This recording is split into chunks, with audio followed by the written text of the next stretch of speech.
Well, this is Mike Kegley with Illini Legend Marcus Griffin. We'll have Kedrick Prince, Brad Sturdy coming on in a few minutes.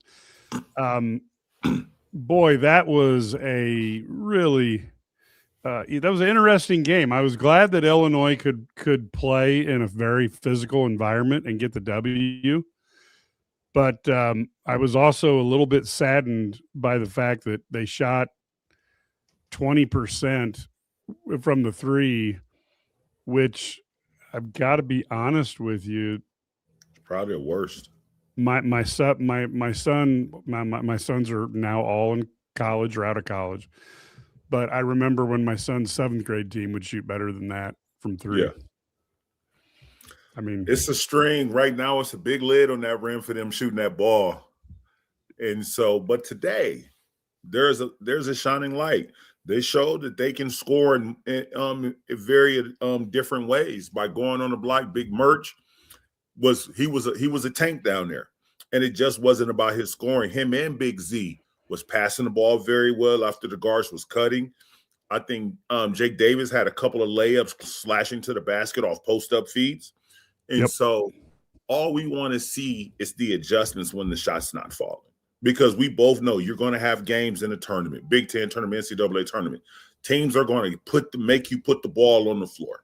You're not going to be able to shoot high 30s, 40% from threes all the time. And I don't want you to get fragile in the game, be able to go to plan B. Plan B, wear Big Merc out of. You're going to put a guard on him, let's wear him out. Let's wear him out. Yeah. Let's make that team double, and they did a good job of that. And you got to win these games.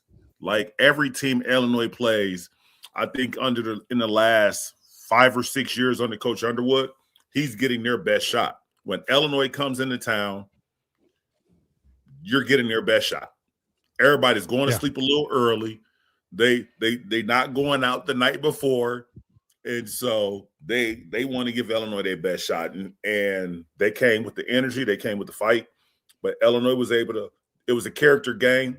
They could have got a little rattled and lost the game at the end of the middle of the second half, but they fought and kept it going. Well, they had, I think, 3 times where they got up by right around 6 points. I guess 2 times where they got up by 6 points. Maryland closed the gap, and then the final time, Illinois got up by 9 or something, and Maryland couldn't close it. But to me, that was the thing is that when somebody keeps coming back and then you can force some separation, that is very frustrating to work that hard to come back only to have them separate from you. And then you come back again. And I give Illinois credit for doing that. Yeah. But boy, that was that was a tough one. And I tell you one thing, I have a lot of respect. You know, there hasn't been a big reason to watch a lot of Maryland basketball this year. Yeah. And no offense, but this has been a rough year, first year, over there, with new coach. But I got to be honest with you, Mills looked like a darn All-American today. I mean, holy cow, played defense, rebounded the basketball, played effective offense. But, the bottom line is I think this game was kept close because of, at times, neither team could shoot threes. Mills and Coit were 4 for 17 from the three. And then if you go over to the Illinois side, you had, you had Humrick House.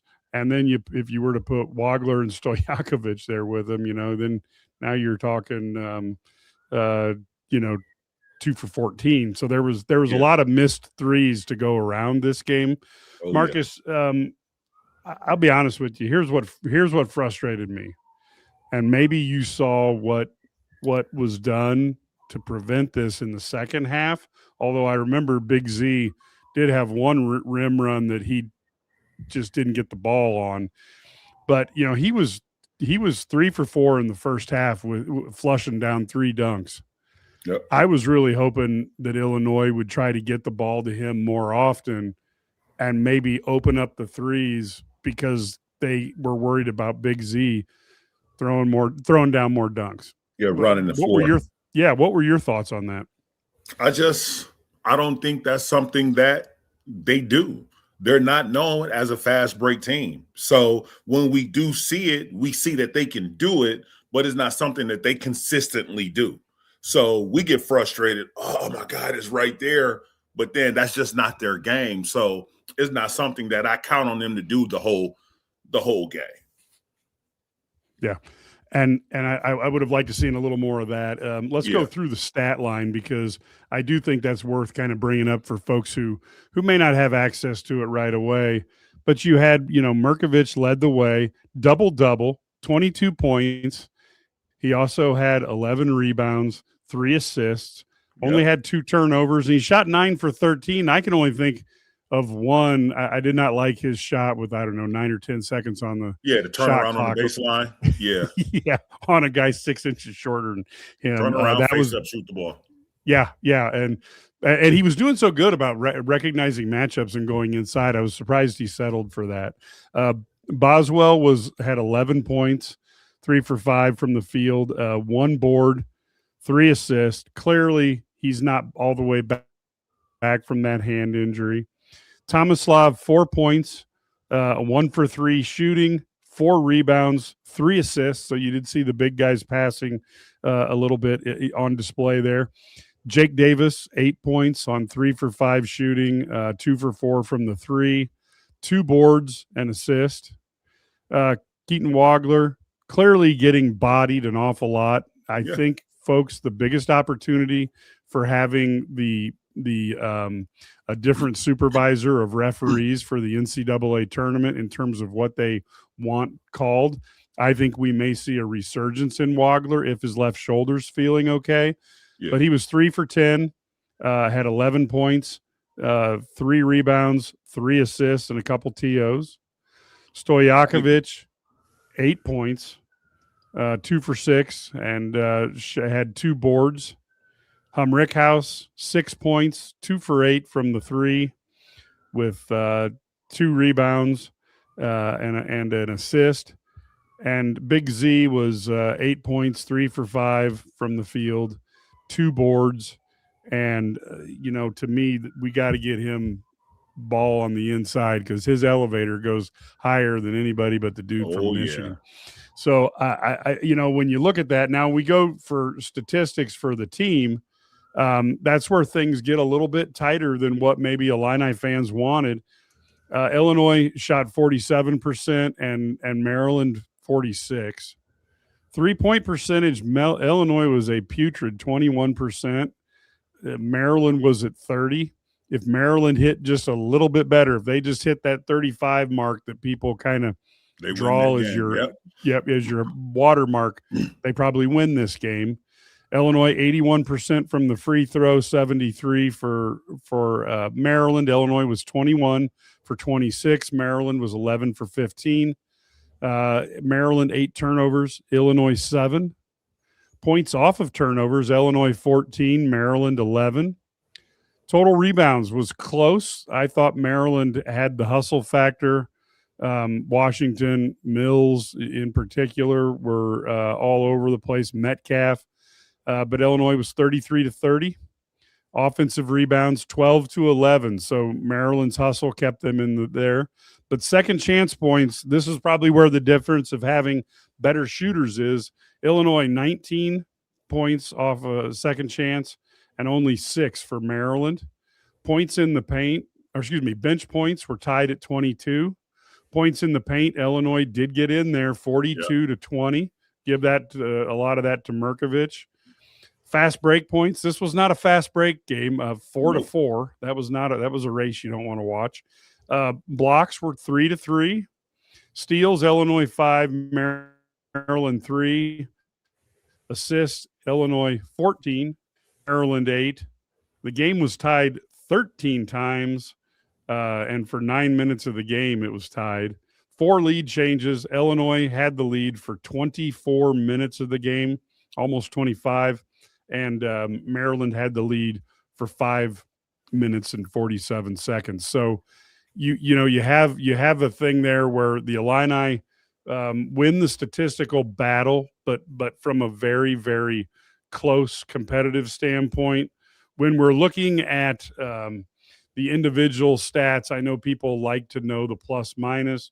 Remember, the plus minus, of course, is a very, very controversial stat.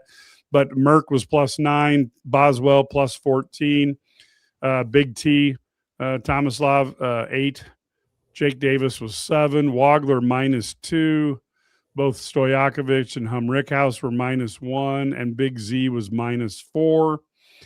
And I think Illinois' points per possession was 1.258.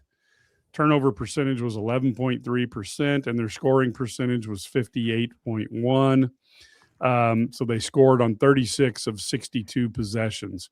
So the Illini had a game that they had to fight through to make sure that they got what they needed.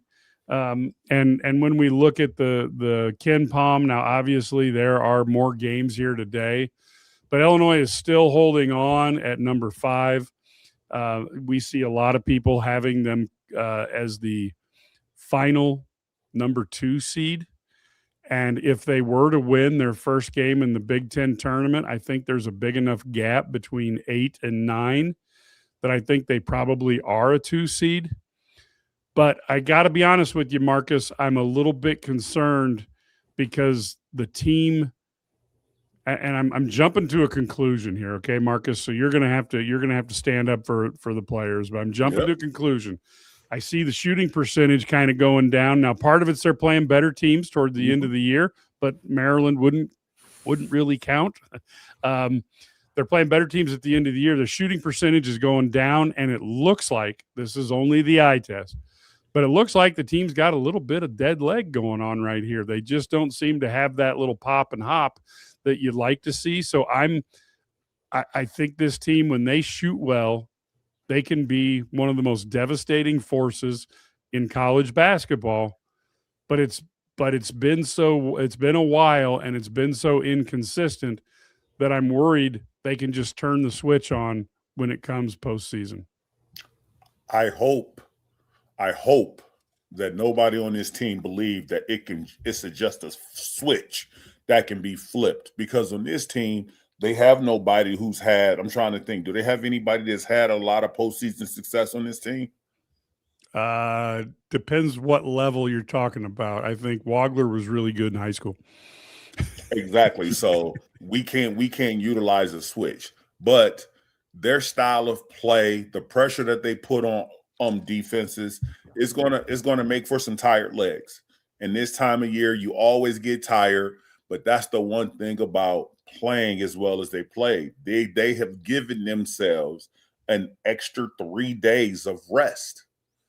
I'm pretty sure coach is going to relax, maybe do some light stuff the first couple of days starting next week.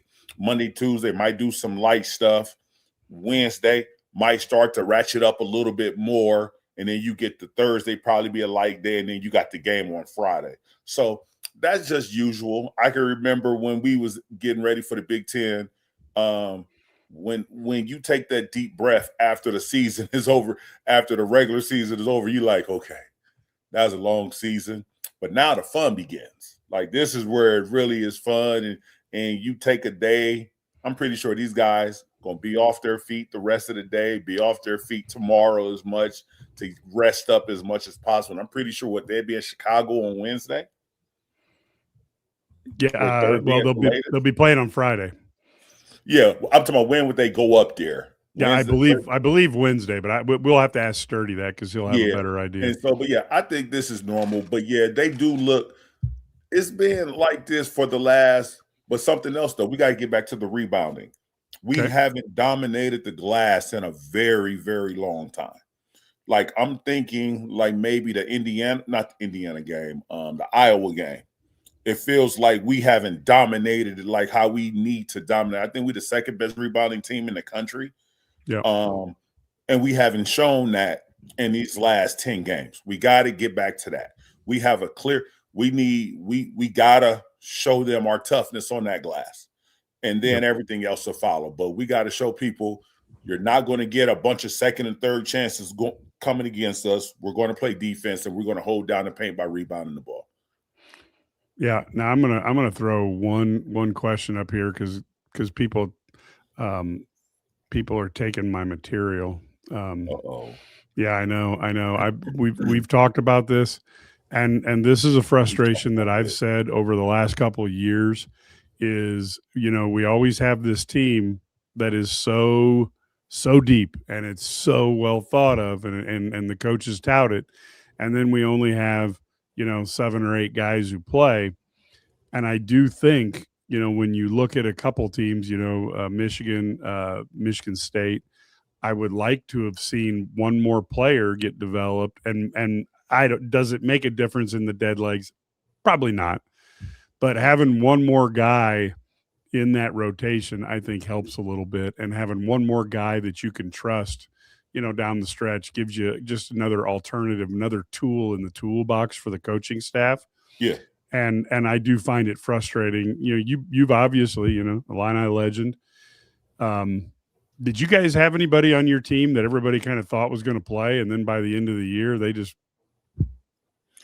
weren't in the Coach rotation? Kruger and Coach Self, we kind of, especially with Coach Self, he would use players just for sparks.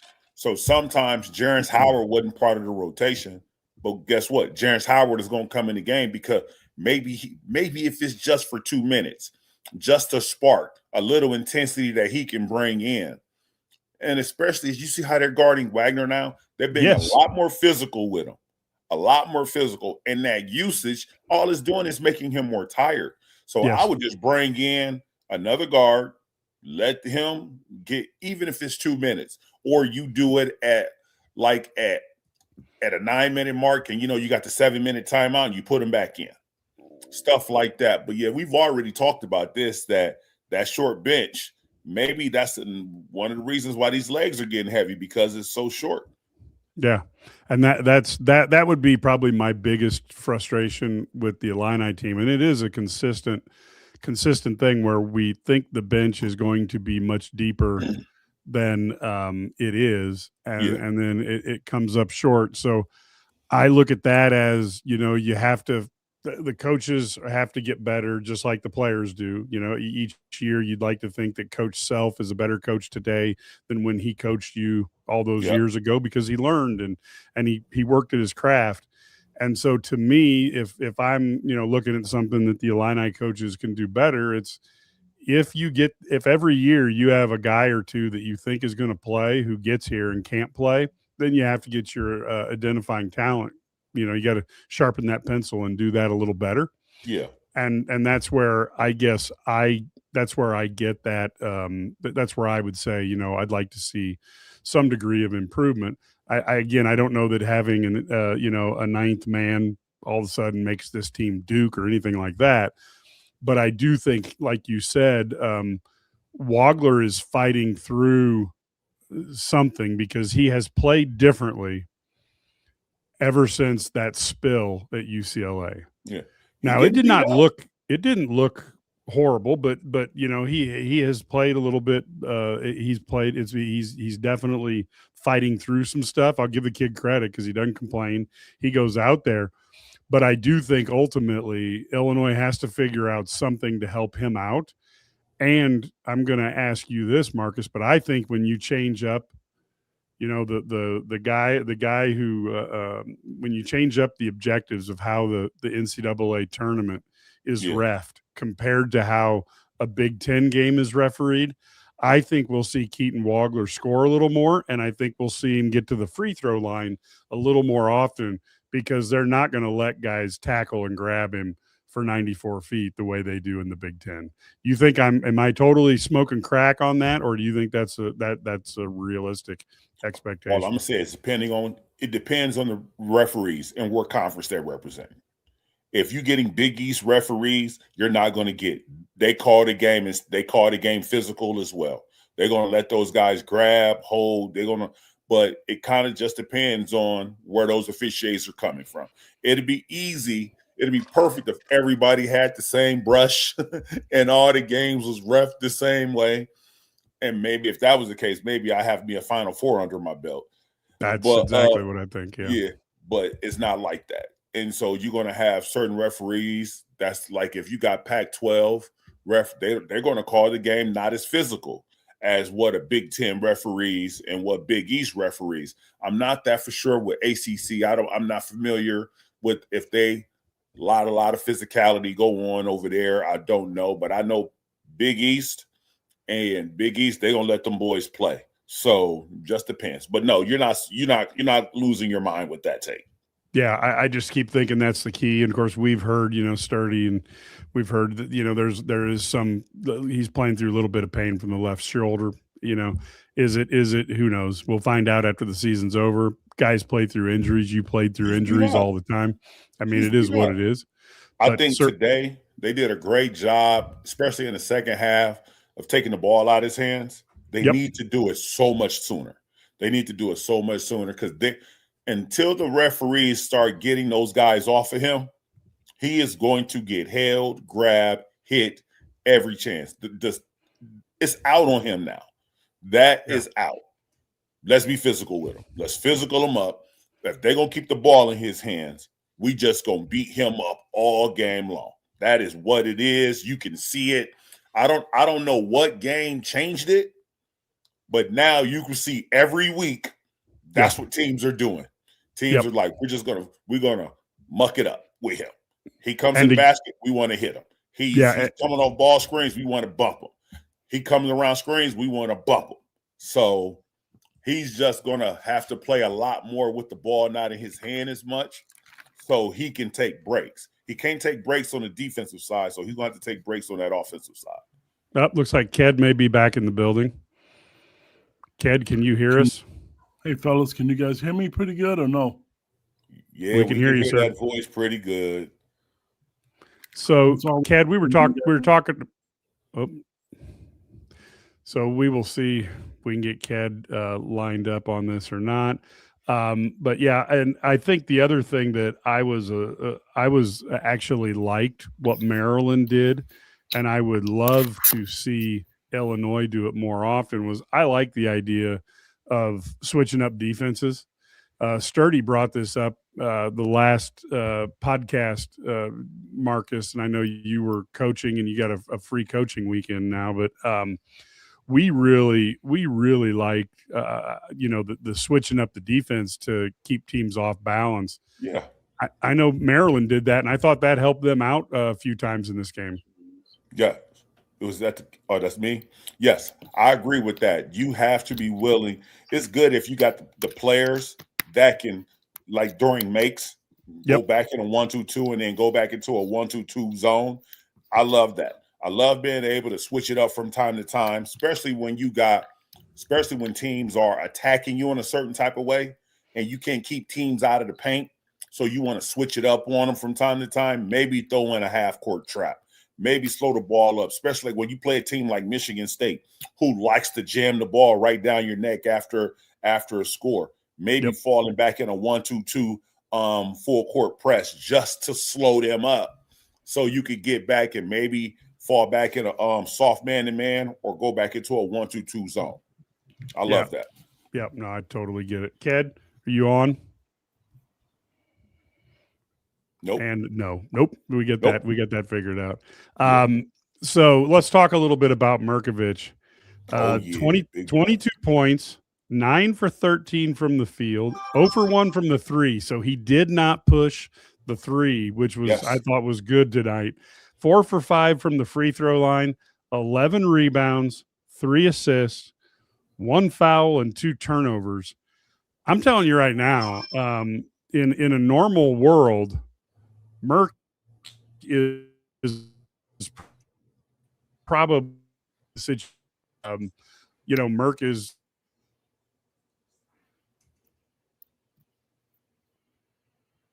Kev, can you hear me? Yeah, go ahead, Phil. I can hear you. Can you guys hear me okay? I can't hear Mike at all. Yep, I can hear you guys. Mike, are you there? Yeah, I'm here. Oh, you just cut out. Whatever you were saying, I did not hear it at all.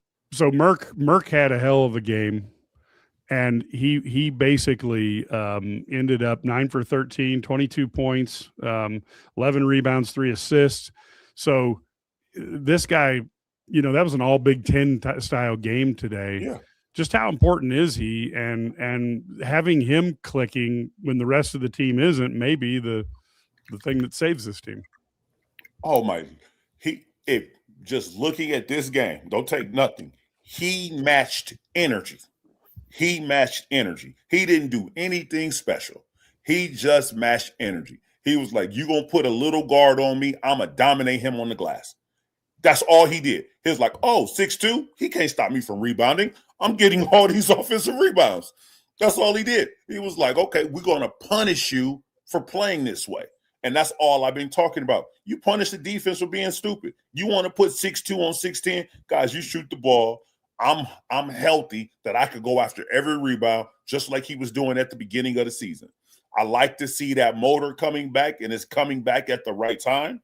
We got Big Ten tournament next week, and the week after that, we got the NCAA tournament. So without him, we wouldn't hardly get any points on the low block.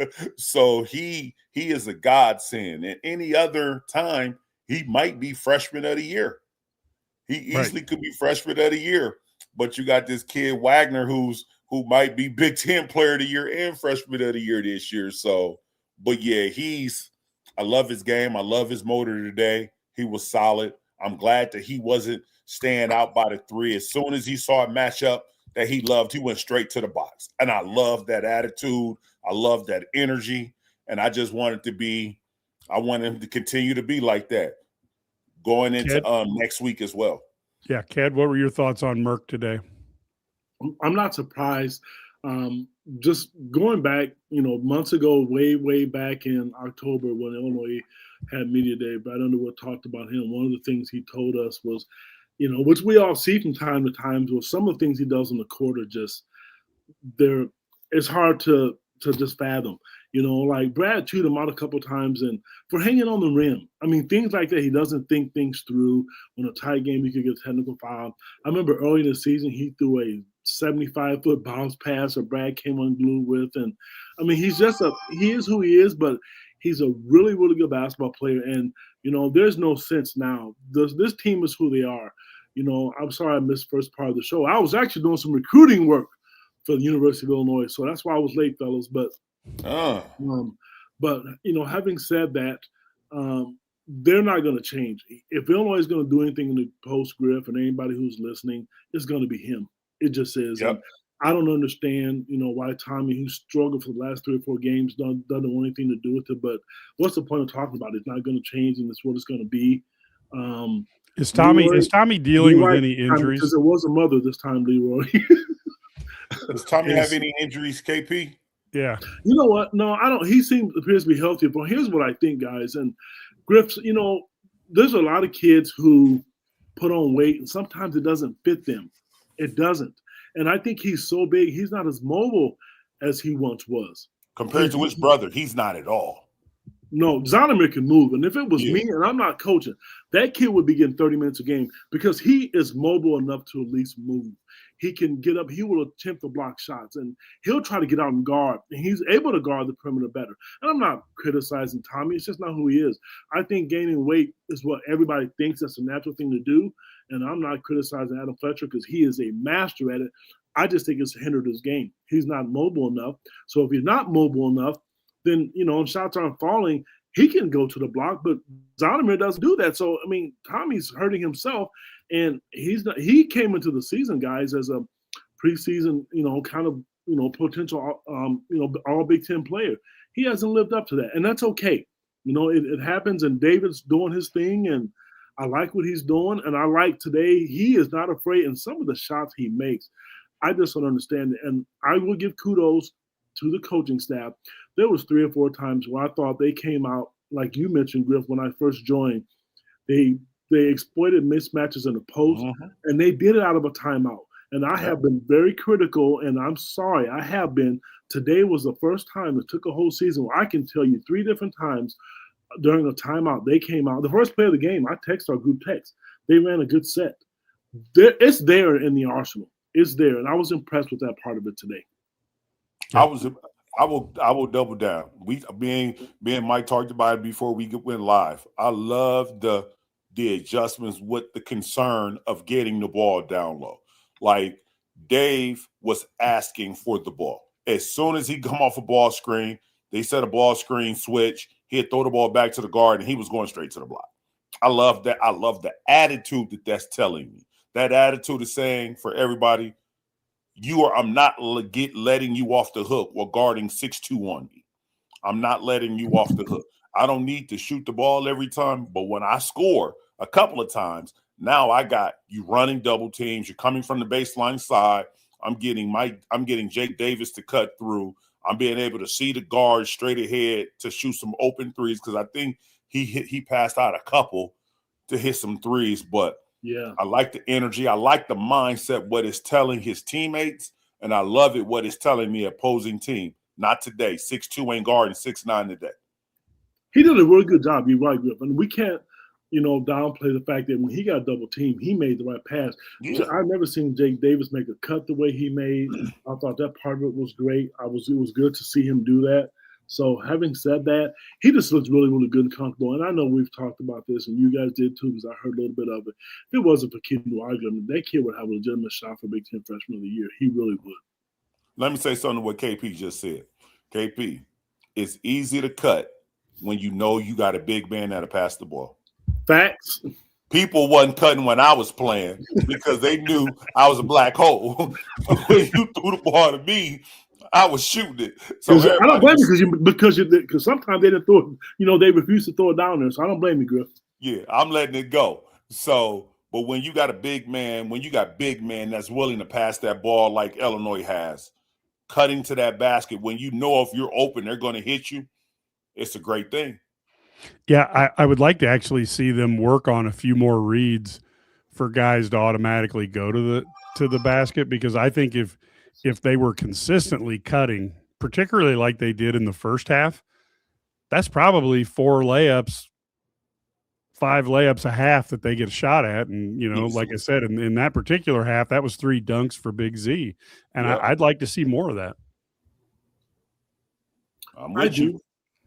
And I'll tell you what, guys, a lot of people have a hard time admitting when they're wrong, and I have no problem with it. I was really, confused why Andrej Stojakovic wasn't getting minutes, even though he played great the last time. As much as it pains me to say this, and I do want to see him on the floor, I don't know, sometimes he goes through the motions, but this team really spreads the floor better with Jake on the floor. They really do. He's not healthy. Yeah, and I know people said he had the flu, and maybe that's a part of it. And I give the kid credit because I'm going to tell you, I'm a wuss when it comes to stuff like that. If I had the flu, man, I'd be at home sucking my thumb, man. So I give him credit for being out there playing because the flu is tough, and a lot of kids go through it. So, you know what? They got to, they're on a roll. And then here's one thing I want people to understand. This is the first time in a long time that I can remember, and I've been doing this for over 20 years, Illinois doesn't have a bad loss on their record. They don't. There's always a team that has that one loss where you shouldn't have lost. Yeah, we can say they should have won at UCLA. They shouldn't have lost at home to Wisconsin. Yeah. But there's not a bad – every team they lost to was going to the tournament. Every one of them. Well, and every one of them is relatively high rated when you look at, Michigan State. You look at Nebraska, you look at Michigan. I mean, that's an impressive loss list there. I will tell you the other thing I think is interesting is how bad's Boswell's hand, because they talked about how there was a massive bump, bruise, however you want to talk about it, on his hand. He definitely doesn't feel. You could tell he doesn't feel 100% comfortable, although he ended up shooting 3 for 5 today. So that's not the worst thing in the world. He's fighting through it, Ked. Have you heard much on that? Yeah, if you guys remember, he took the brace off, then he got it injured again. Yeah, he got smacked on it. I remember. He hurt it again. Kind of like Zolomir's nose today. He injured it again. And to me, here's what I like. I know people from maybe, I don't know what other schools who Illinois could possibly play in the tournament because we don't know who the seed is. Teams in the Big Ten will probably, because the scouting is good, they'll sag off like I know Michigan did and make him shoot it, and he's not looking to shoot the ball. Maybe it's because of his hand. Who knows?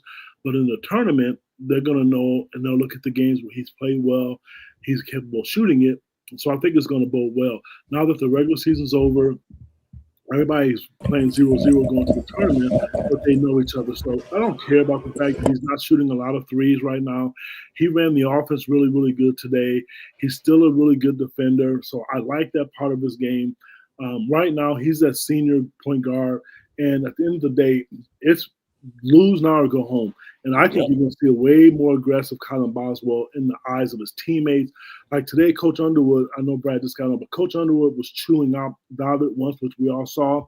You saw Colin Boswell put his hand on Brad's chest and say, "We're in a timeout, basically. Let's make this work." You know, he was chewing him out, which is okay, but that's senior leadership. And I'm not a big fan of that. People, I don't want to say it's overrated, but Kylan has to do that with a bunch of new guys and guys that are playing from overseas, and they need all that. So Brad Sturdy is now joining us live from Maryland. I heard there was some idiot who asked a question in the press conference that annoyed Coach Underwood. Got any thoughts on that? Yeah, I was that idiot. So, what did you ask? What did you ask, Brad? We want to know. So looking at Illinois, they've lost three of their last four losses are in overtime. Obviously, one possession games, close games. And I said, just closing this game out, give you confidence going into the postseason as opposed to, maybe struggling late. And he said that next question basically said, I don't like that question. It's an honest What's wrong with the question? I probably worded it poorly. I was trying to make it positive, like they closed one out and found a way to win, on the road after having three tough losses. But Brad, you are never supposed to ask tough questions in the press conference. I don't do it, and you're not allowed to do it either, my friend. Just kidding. Well, that doesn't even sound like a tough question to me. It's not because they lost. No, I thought. Here's my thought. Like, this is a team that they've blitzed people a lot this year, which is why their net and Ken Palm are so high. But at the same time, now they were winning close games. Obviously, they won at Purdue, and they've done some great closing games before. But I think the last three times they've had a close game, it's been let's say whether you look at it, you got the UCLA game, obviously, you've got the Wisconsin game, Michigan State game. They did do a nice job at Nebraska, but I think since that time, and then at Purdue, since that time, really they haven't, hasn't been they've struggled to close. And I'm not saying they did anything wrong. It's not like it's more like closing one out. Maybe sometimes you feel better about yourselves because you closed one out. You know what I mean? Like you feel good because you finished this game, and that's what I was going for. I think he may have taken it the wrong way, but it's all right. Yeah. So a couple questions to come at you, Brad. You look at Merkovich. We really were really jumping on how well he played today and how important he was to the team, especially when he would recognize when he had a mismatch and except for one play, really took advantage of it. What were you hearing on your end, and what were your thoughts sitting there watching the game live? Well, I thought Merk was great, especially in the first half. I thought he carried him. He made plays down the stretch, but in the first half, he's the only guy that really rebounded and only guy that scored. And what I liked today was he wasn't getting those spot up threes that he sometimes gets, and he just got to the rim. I posted up, played inside, took advantage of mismatches. He'd have a smaller guy on him. But the other thing he did was when they were doubling a lot. When they double, he hit cutters and he found guys open, go to the weak side. Honestly, their ball move was really good. It's hard to win when you shoot. What were they from three? I mean, they shot 20%. 5 for 24 from three, and thank God they didn't shoot 30 some, because then they'd have been like 6 for 30 something. You know what I mean? I mean, they were 21 for 31 from 2-point range, which was good. But most of those shots, as we see, they were 19 of 23 at the rim. So when they got to the rim, they scored. Or you got the fouls too. So it was really impressive what Merk did. I thought he was just fantastic, and it's nice. I mean, he said, Keaton just had a bad day. Said his back was bothering him a little bit. Then Stojakovic had the flu. And so that I think that was part of it. What was Tommy's issue? just didn't have a very good game. I think I think it happens. I mean, you guys have all played. You guys know that sometimes I had a lot of bad games, Brad. I was an expert at it. Some guys have bad games all the time. You know what I mean? Like so. But no, I think you're going to have a day when you're not your best and so forth. And that's why it's nice to have the depth they have. They can put in a different guy. They can maybe it's bringing in Z off the bench, or it's having having a guys like Ben Hummerkosh and Jake Davis are huge. I mean, just because they can do little things, but they can come off the bench and just give you value, and you can replace guys. And when they have a bad day, then they don't play as many minutes. And again today, you just want this team to. I really feel like this team just needs to be healthy and clicking. When they're healthy and clicking, I think they can beat anybody. But when they're not, they're going to have some games like this where they struggle. So it was good to see them close out a close game. And I will say this, Maryland hit a ton of tough shots. Yes. I mean, some of those 2-point shots are like the worst shots you can take. They're fadeaways, 15, 17 footers over the top of guys. But sometimes you just go, hey, great shot. I mean, just tip your cap. Yeah, because there's a couple times Mills looked like a Kobe Bryant with some of the degree of difficulty on the shots. The other thing, I guess, looking at the team, we've heard how deep this bench was going to be coming into the season. It hasn't turned out that way. With a team like Maryland, where they just had pure energy, especially in that first half. Did it surprise you Lee didn't get in there? Because that's one thing he brings is, he brings energy and intensity. Or is that just, like I said, is that ship now sailed and these are the 8 we're going to win with? Yes, I'm going to tell you. I know you're not asking me. Here's the deal. He's never done it. He's been there for 9 years. When have you seen him go 9 or 10 deep? And people think you can use Brandon Lee, you can use Petrovich. They're not playing. The only way those kids get in the game right now, if it's a necessity or an emergency, it's not changed. I don't understand. And I'm not even saying it's right or wrong. I don't have an opinion on it. But I'm telling you, if you think that this late stage of the season, that rotation is going to change, the only thing that could possibly change with this is if somebody gets injured and he might insert Andre Stojakovic in for Jake Davis, which I don't see that happening either. I don't. Otherwise, what you see is what you're going to get right now. And that's what Brad has done his whole career since he's been at Illinois. Any other thoughts, gentlemen?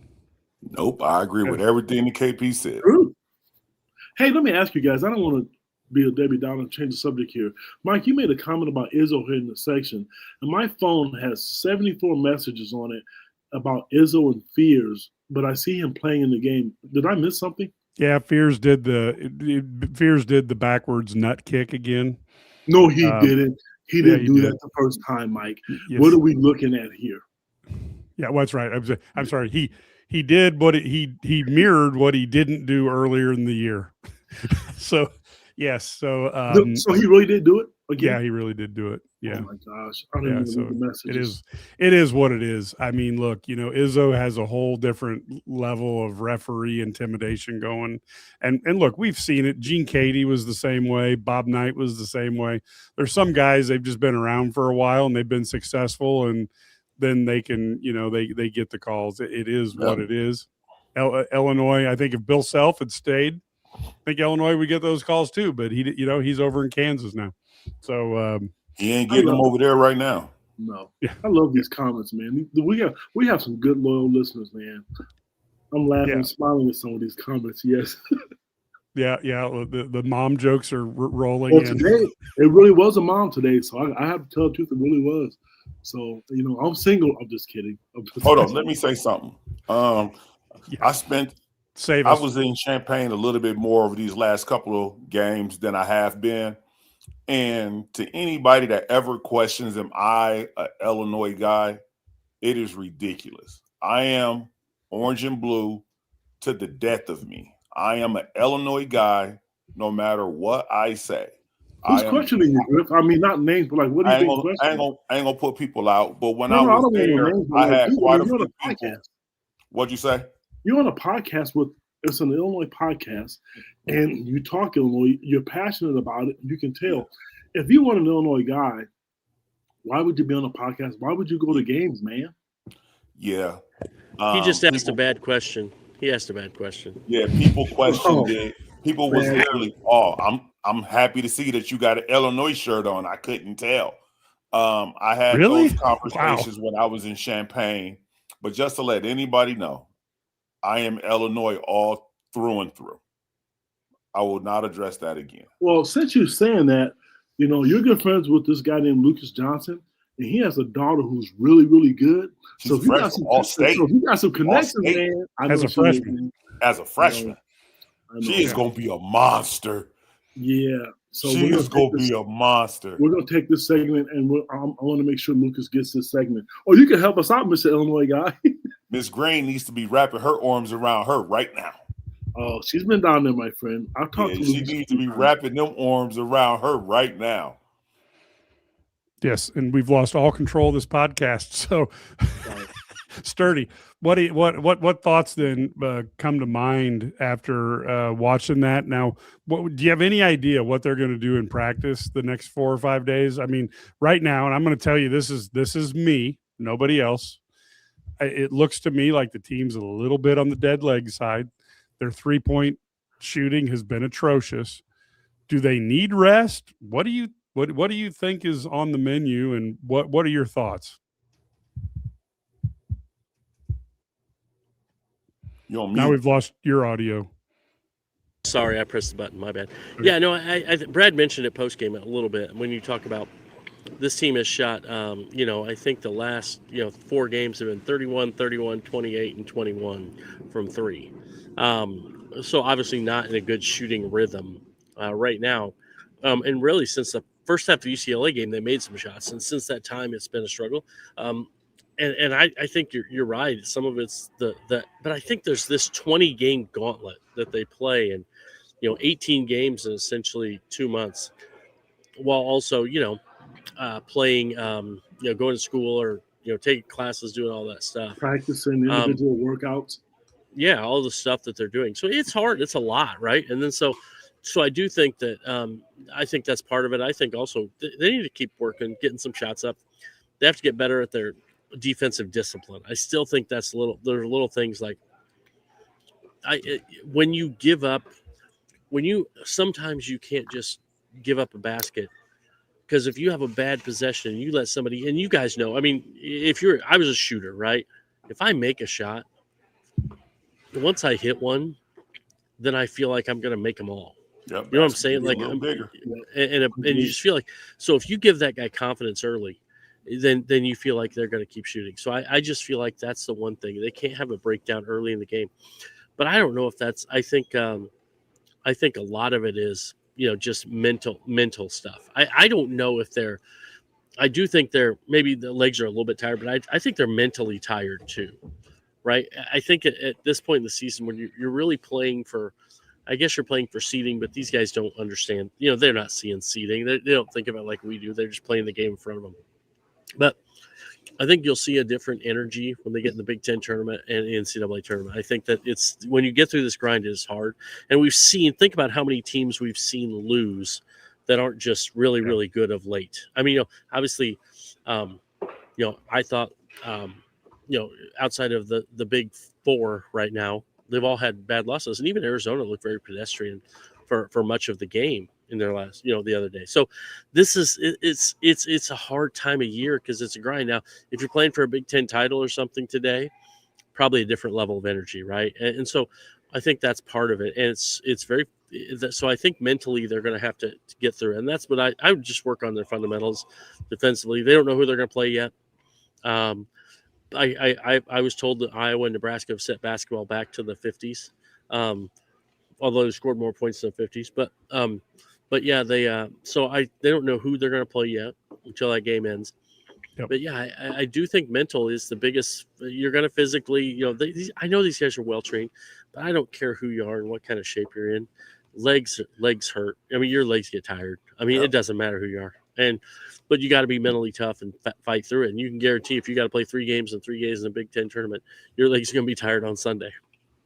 And that's what stinks about the tournament. I remember, you guys remember, all of us, when they didn't have the Big Ten tournament. It's great. It's a moneymaker is what it is, because I don't really think it affects seedings unless teams who are playing on that Thursday or Wednesday and Thursday, and they go out and win it or maybe get to the championship game. And that is a concern for me. I mean, they have time off. I know we're talking men, but I know Shauna mentioned Green that she gave her girls a couple of days off, or her women a couple of days off, because you practice, you prepare, then you play 3 days. I was going to say last week on the podcast, I didn't care if Illinois shot the ball well today. I really didn't. Save it for the tournament. I don't care if they shoot well in the Big Ten tournament. I think winning today, they're going to be a 2 seed. I mean, they can't go out and get blitzed in the first round of the Big Ten tournament. But I think what Purdue's doing and how they've struggled down the stretch, I think Illinois is a 2 seed. And I think that's great. That's a blessing. That's because they don't have any bad losses. But if you get an opportunity to rest your legs, I want to see them get hot at the right time. At the end of the day, that's what you want. Right now, you're not winning the Big Ten. I don't even care if they win the Big Ten tournament. I want a Final 8 this season. If they can get to a Sweet 16, should be a lock. A Final 8, a Final 4 will be icing. If they win it, great. If they don't, this team is good enough where they should do it. But if they continue to shoot 31%, 28% against good teams, that's not going to get it done, guys. Yeah, Mike, just to go back on what you was talking about cardio-wise, I mean, them having dead legs, I think first 2 days, they shouldn't have no tape on them ankles. It should be heavy film sessions, just letting them just shoot some shots. Shoot some shots, watch film, relax. And then you can start picking it up as you figure out who you playing. You can identify them, have some scout days, and then get ready to go for the game on Friday. But Griff, how did Coach Self do that with you guys? If you guys had a quick turnaround like that, do you remember what it was like and how he went about attacking those things from a mental standpoint? It wouldn't be like he will give us a day or two that we wouldn't even tape our ankles. And what that means for him is no physicality in practice. No guys banging up against each other. He needs us to rest. Films, getting our bodies treatment, if you need to be in an ice bath, if you need to get ice on your ankles, all of that stuff is happening. Okay. Because when we go. And once you get out of the Big Ten tournament, as we know, it's a quick turnaround to the NCAA tournament. There's not a lot of time. You don't get a lot of time to take days off. So this right here is your time.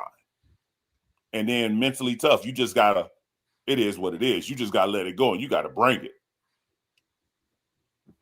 So, Brad, if Illinois plays Wisconsin, people are obviously worried about, Wisconsin's hot, Illinois is lukewarm. Do you see that as a major thing, or are we looking at, giving these guys 4 or 5 days off, it kind of reshuffles the deck and kind of starts them all over again? Wisconsin's tough. If their bigs are making threes, they're a tough guard because their guards are really good. If their bigs don't make threes, though, we've seen a lot of games that are bad. This is the same Wisconsin team who just lost to Oregon, right? Yeah, exactly. I mean, so I know they're hot, but they and they're good. This is what you get in college basketball. There's a lot of parity, and if they have a good shooting game, they're probably gonna be hard to beat unless Illinois has a good shooting game.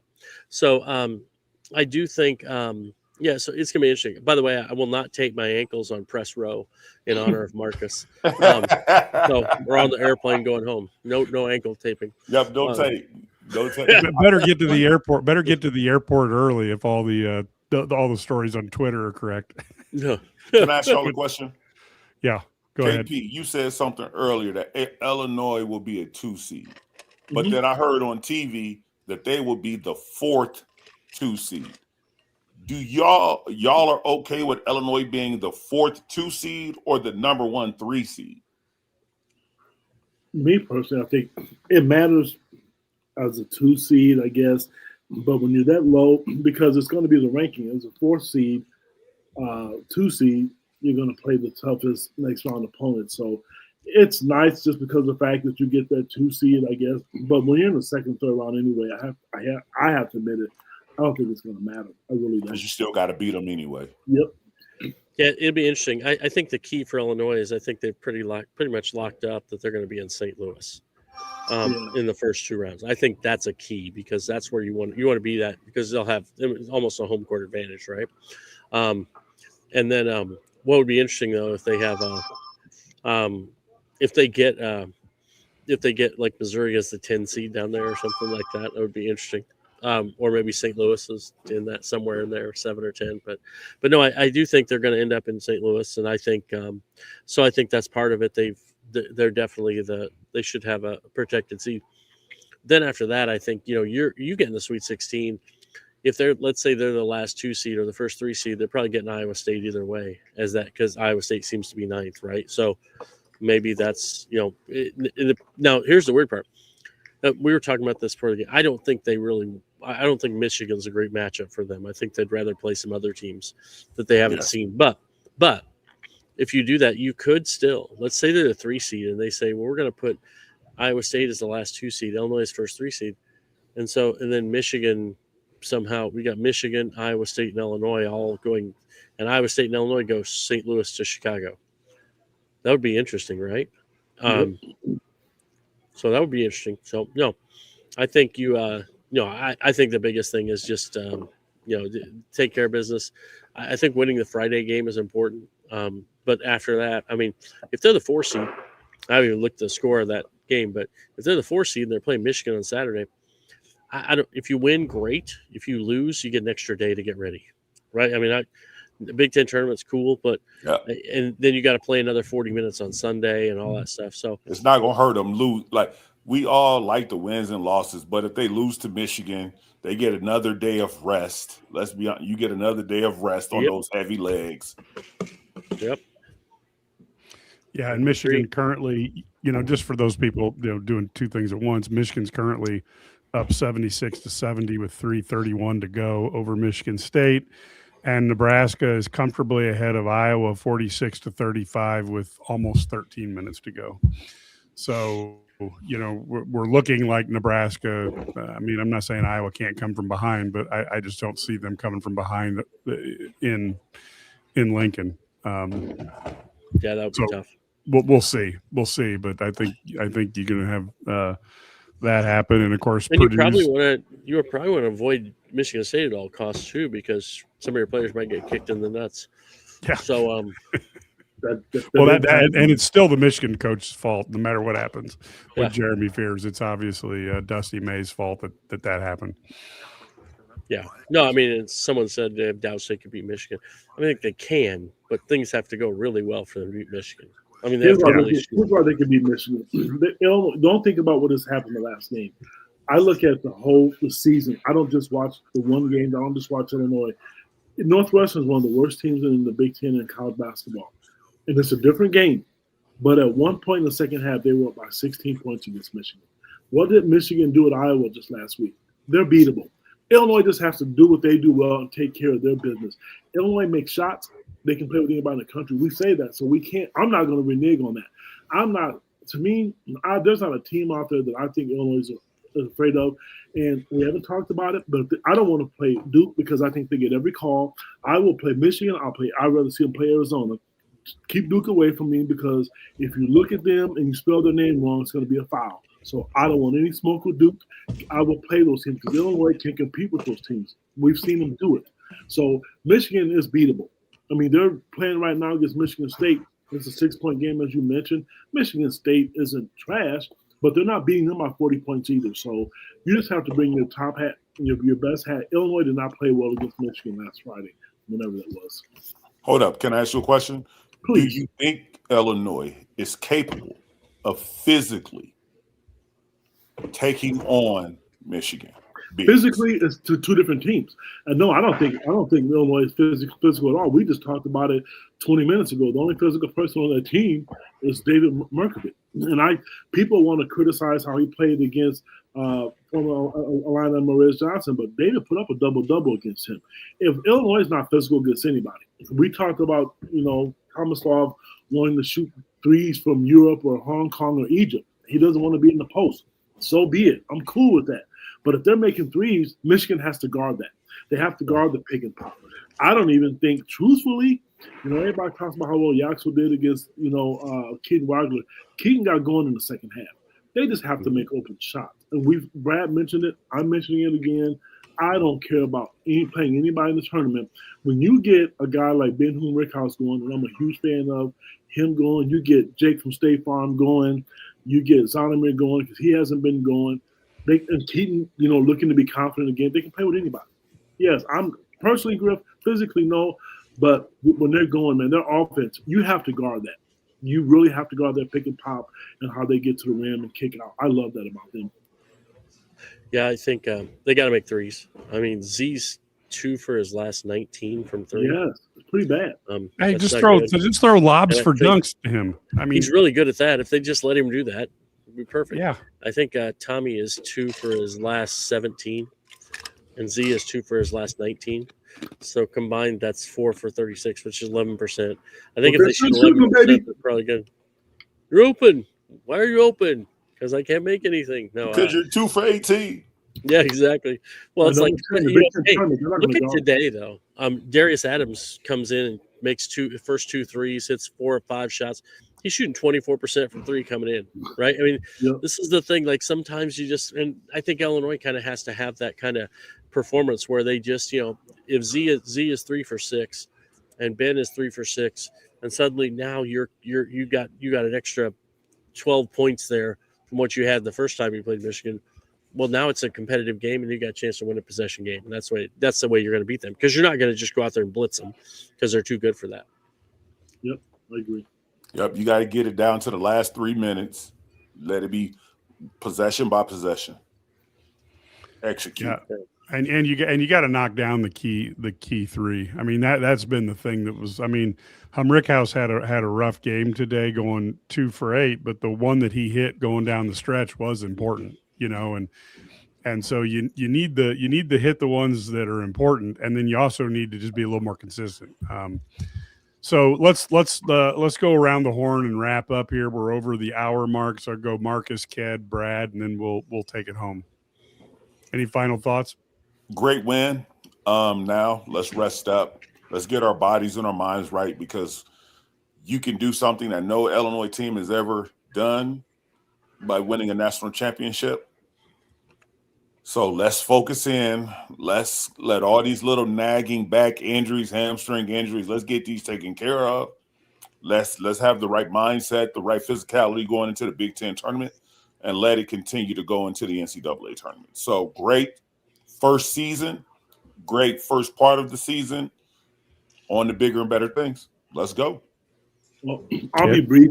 For the older people, if you've ever watched this show called I Dream of Jeannie, when she would rub that bottle and she would pop out, I want to rub that bottle and make those threes rain, baby. I want some threes. I want the threes to fall, fellas. If we're going to do what we think we're capable of, let's rub that Genie bottle, make threes, and if they lose making threes, at least you don't have to stress yourself out and watch what you've watched for the last 3 or last 4 games. Make shots is what I want. I don't care how it happens. If they have to pay somebody, get an NIL budget, I don't care. Change it. At this late in the season, make shots. Brad? Well, Brad, he really didn't like that question. He really didn't like that question. I really like that question. So no, he did. Next question. No. Yeah. Hey, it's on Fox College Hoops. So they're going to make a star out of you yet. Yeah. Brad, they're going to make you famous overnight. Yeah, infamous. Who's that guy with the hard questions? Yeah. Yeah, it's a really tough question. Hey, does it give you confidence because you closed one out? No. Jerk. Hey, no, it's fine. It is what it is, right? This is I just think, as somebody texted me a few minutes ago, it's like any win you get in March is good. I mean, it doesn't matter if it's ugly, pretty, whatever. You win in March, that's what you're looking for. And so that's all you're going to do. And I think, do I think that Illinois is going to be favored to win the national title? No, but I think the odds makers, I do think that the odds makers have them 7th most favorite, and I think as fans, we look more critically at the team because we see them every day and we want them to do this.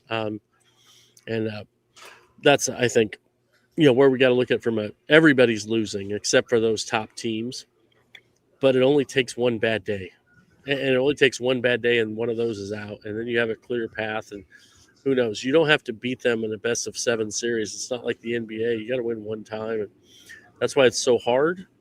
to do. You got to win six games one time, and that's the difficulty. But now I think the big key for Illinois now, get back home. I would guess they're going to take tomorrow off, and then and get healthy, get right, and then get all their treatments, get all their stuff done, and then start looking. They'll know who they play, and the coach will be watching all kinds of film and getting ready. And it looks like it's going to be Wisconsin, but they don't really know for sure because they still have to play a game. We've seen them lose to some bad teams too. So we'll see. But yeah, take care of business on Friday, and then you get that national TV matchup against one of the top teams in the country, and it could really. I think that could be a really fun game, whether they win or lose.